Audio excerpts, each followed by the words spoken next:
Hi guys, so tapos na kami sa immigration. Sa wakas, pumasa. So yun, pupunta na kami dun sa gate namin. Tapos mag-iintay na lang kami sa departure namin. Departure time namin is 6 AM. So it's already, ano na oras? 4, I think? 4? Oh, 4. So maglibot-libot na lang muna kami dito. Tapos yun, mag-iintay kami ng flight. See you Taiwan! See you later! So, gagawa na lang ako ng separate na vlog para i-state ko kung ano yung mga requirements, ano yung mga tinanong sa amin, para ma-share ko din sa inyo, lalo na dun sa mga first time traveler.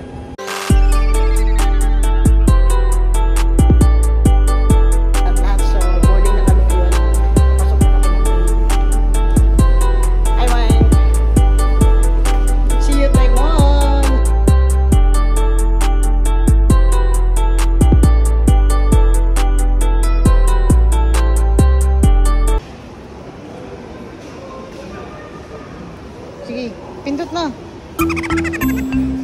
Yan na.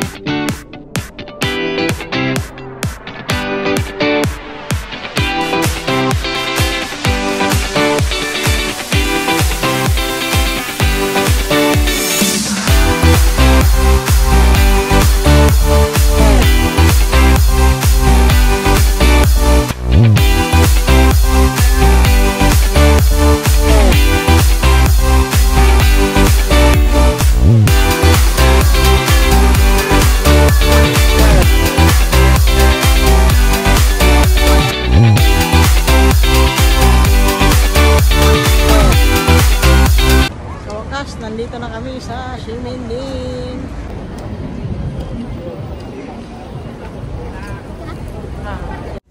Since maaga pa and 3 PM pa pwedeng mag-check-in sa hotel namin. By the way guys, nasa Hotel Papa Whale kami. Malapit lang siya sa Ximending, mga 5 to 10 minute walk lang. So iniwan na lang muna namin ang mga gamit namin sa hotel and pumunta kami ng 7-Eleven para kumain and para makapagsimula na rin ng day 1 tour namin dito sa Taiwan. So makikita nyo guys, napaka-cute talaga ng 7-Eleven nila kasi Hello Kitty yung tema ng store nila. Andito guys, napakadaming food, napakadaming choices, and sa murang halaga lang. So kung nagtitipid kayo, I suggest na kumain kayo sa 7-Eleven kasi mura lang yung food nila, maraming choices, and napakasarap talaga ng food nila. Kanang gabi karami lang mga kuwanda ba pagkaon sa 7-Eleven.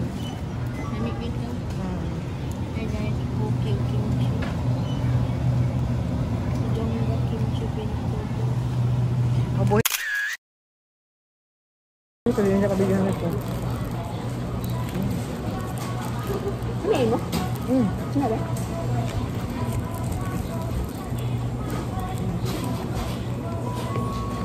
Ang ganda mo. Ano ba?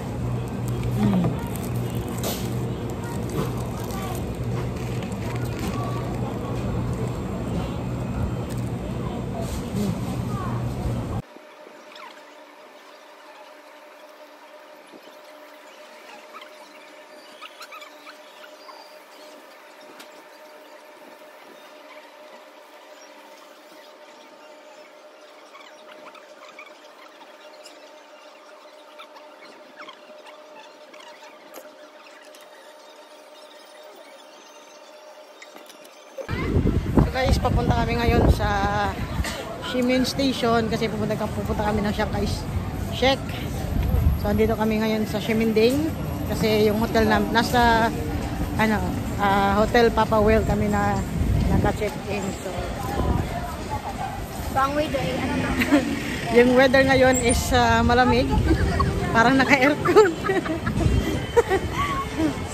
Sobrang lamig guys. Sobrang lamig. Sakura, sakura.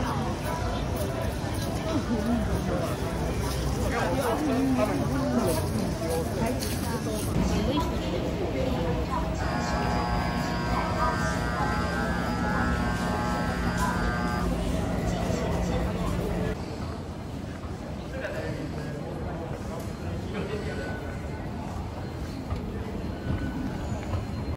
yan guys, nandito na kami. Sa wakas, nakarating din kami sa Chiang Kai-shek.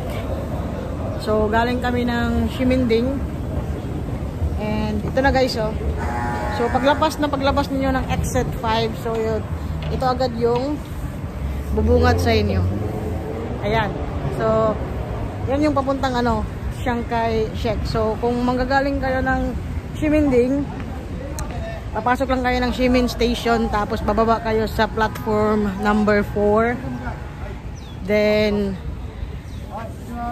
pagkatapos sasakay lang kayo ng Green Lane. Pagkatapos ng Green Lane, 2 stops lang siya, tapos yun na, Chiang Kai-shek na. Follow nyo lang yung exit. Okay, so kung saan yung exit, nandun yung Chiang Kai-shek. Pangalawang beses na namin to dito guys. Last time na pumunta kami dito, nag-bus, yung sa club ba, yung half on, half off. So ngayon, sinubukan namin mag-MRT, and napakadali lang talaga, very convenient lang. So I suggest na mag-MRT lang kayo guys, kasi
so guys, history muna tayo. So, yung rebulto sa gitna, siya si Chiang Kai-shek. Siya ay isang sundalong Chinese at leader na siyang nanguna sa pagkakaroon ng kumintang o Chinese Nationalist Party sa loob ng 5 dekada. At siyang pinuno ng estado ng Chinese Nationalist Government mula 1928 hanggang 1949. So, marami siyang naitulong dito sa Taiwan, kaya kinilala siyang napakagaling na leader.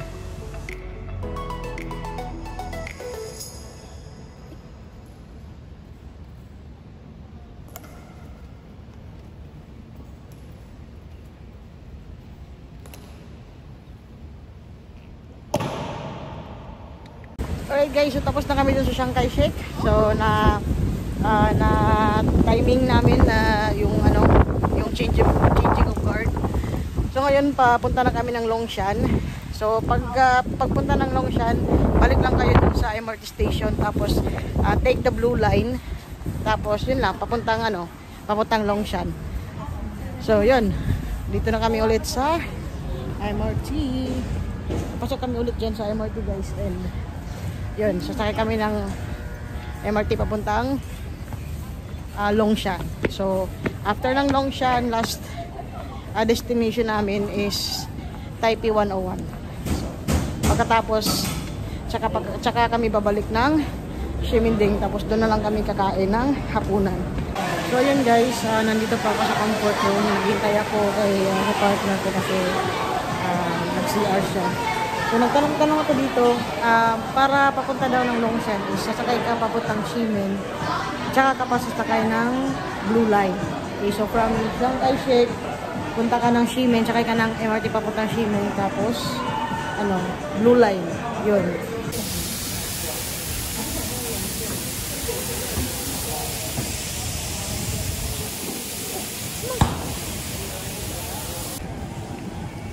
So yan guys, ang Longshan Temple. So mga 1 minute walk lang siya from the MRT station. Ayan. So sobrang lapit lang talaga. Paglabas mo sa MRT station is nandyan na agad yung Longshan Temple. So yan, papasok kami sa loob. I don't know kung pwede ba yung pwede bang mag-photo or pero susubukan ko.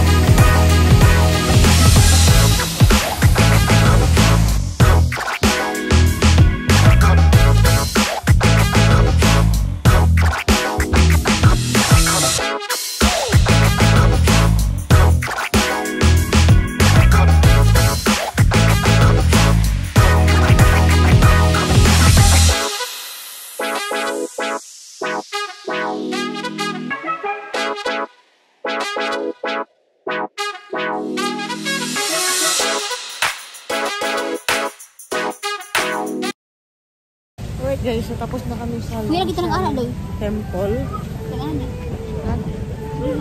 Bawal mo dito. So pupunta na kami ngayon ng Taipei 101. So sobrang ganda talaga ng Longshan Temple nila and sobrang nakaka-amaze. Na lalo na kapag nag-pray ka dun sa mga gods nila. So as long as sincere lang talaga yung prayer mo, sasagutin talaga yan ng mga gods nila. So yun, nakaka-amaze talaga. Nag-try kami. So and nasagot naman yung mga question namin, kaya amazing. Yun, papunta kami ng Taipei 101. Hindi pa namin alam kung paano. So babalik na lang siguro kami dun sa MRT station or titingnan namin kung paano papunta doon. So alright guys, so yun, galing kami sa Longshan Temple kanina. So kakarating lang namin ngayon sa Taipei 101. So nandito ang Taipei 101. Ayan. So ang pala guys is from Longshan Temple, sasakay kayo pabalik ng Taipei Main Station. From Taipei Main Station, magka-transfer kayo sa Red Line. So doon sa Red Line, i-follow nyo lang yun. Tapos yun, meron na dong nakalagay na kung ilang stops bago kayo makarating dito sa Taipei Main Station. Taipei 101. Ayan. So nandyan yung Taipei 101 sa taas. Ayan, diba? 101 na. 101? Ang good hope na nga.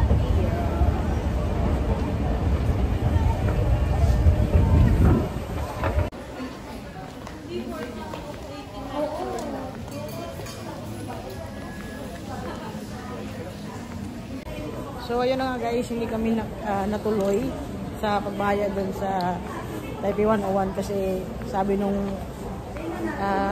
receptionist, super cloudy daw, useless daw yung view. So babalik na lang kami bukas pag hindi na maambon. Try namin check ulit bukas. So yun, babalik kami ng Ximending para doon kami maghapunan.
guys.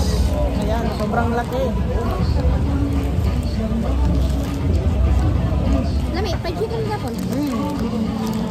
Lami. Sarap. Sarap kainit. Grabe, hindi maubos yung isang ganito.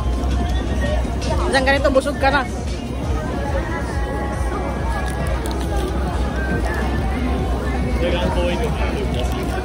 Sarap. Nakakabusog talaga.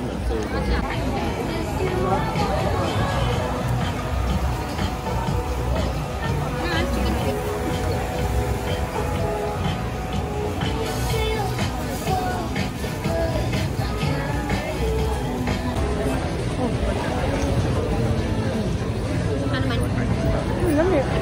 Lami. Huwag na tanggad. Huwag na tanggad.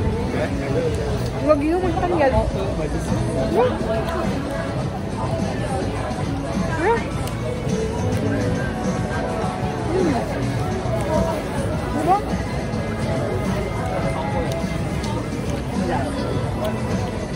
Lami. Ha? Lami ka. Lasang tangyad gani. Lami?961号的门市961Xinbudang insists on making fresh boba every day. Pero nga rin nga Boba nini. is a must-eat when you're visiting Taiwan. Kada yung mag-order. It's the traditional fried Ang ilahan chicken. ko an. We welcome you to Xinbudang. Doon ka nimi kunti. 공항에서 꼭 먹어봐야 하는 중국식 치킨입니다. Lami. 코리아입니다. 어서 오세요. Oh, fish map niya. Lami. 스티커 있는 It's been eating me